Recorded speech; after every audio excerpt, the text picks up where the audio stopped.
Now there's something very important I need to draw your attention to, and this is the accusation that some people seem to have, that I'm biased. Okay? Now, as an analyst, sometimes I have my hands tied, because when things shift on the ground, you'll find that my analysis will reflect that. Because I cannot fabricate, I cannot invent stories. Yeah? Now, earlier on, things were going very well for Jubilee. This was very clear. They were set for very clear win, very, very clear and decisive win. Yeah, not a landslide, yes, but they were set for a decisive win, and the arithmetic showed it very clearly. Okay? Now, recently there's been a change, and of course that change was triggered in the Rift Valley, where things started happening. Okay? Now, as an analyst, what am I supposed to do? Keep on feeding you guys with the false information? Telling you that things are going well for Jubilee when they're not? Is that what you want to hear? Yeah? That's why I found my hands completely tied. And, this upsets me, and I'll tell you why it upsets me. It upsets me because for a long time now, let me just confess, for a long time now, an image has not been able to leave my mind. And that is the image of this very young boy, about 3-4 years old, crying on the bed still. His mother lying dead on the floor, blood oozing out of her head.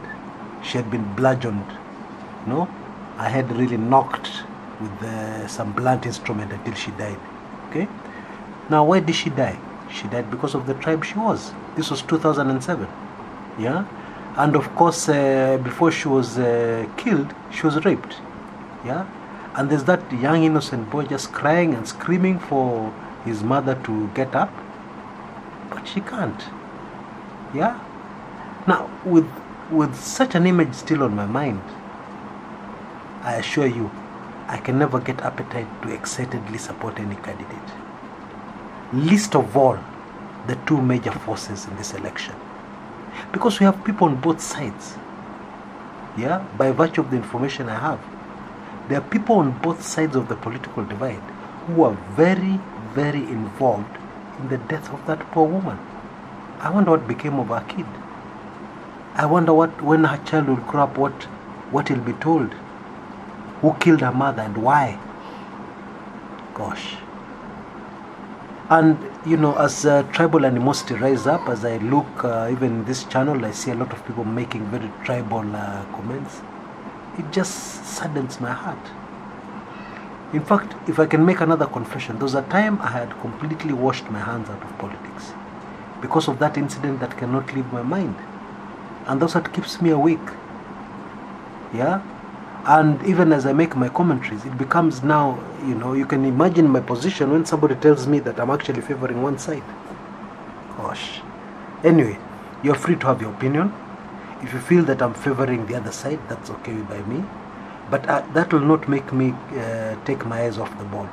I'm going to stay focused on giving you the most balanced political commentary analysis you'll be able to get anywhere in the country. Okay? Of course, I'll use my inside information on both sides. I'll use my experience. And God willing, I'll be able to deliver. Yeah? But I'd like to urge you, those of you who have got a heart, yeah? Because sometimes I get the impression that where you're supposed to have your heart, some Kenyans have a stone instead. And I'm very serious. Yeah? There's no blood and flesh there. Those who still have a heart there, bear in mind the atrocities committed in our country in 2007. And just tone down any tribal feelings you have. Yeah? The other side is not the enemy. We're all Kenyans. Okay? And this is just one election. There are many other elections, God willing, that will be coming. There are many other favorite candidates who will come up. Okay? Anyway, what's the point? As my friend says, hakuna haja kuchezea mbuzi guitar. I know what I'm saying, we just fall on deaf ears. Each side is supporting their candidate to the hilt. They don't want to hear the other side is the enemy. The other side should not win. If the other side wins, it's the end of the world. Each side is like that. Okay? And I'm just caught up in the middle. But I'll stay focused. I'll continue to do the job I'm doing to the best of my ability, without fear or favor to any side. This is Kumekucha.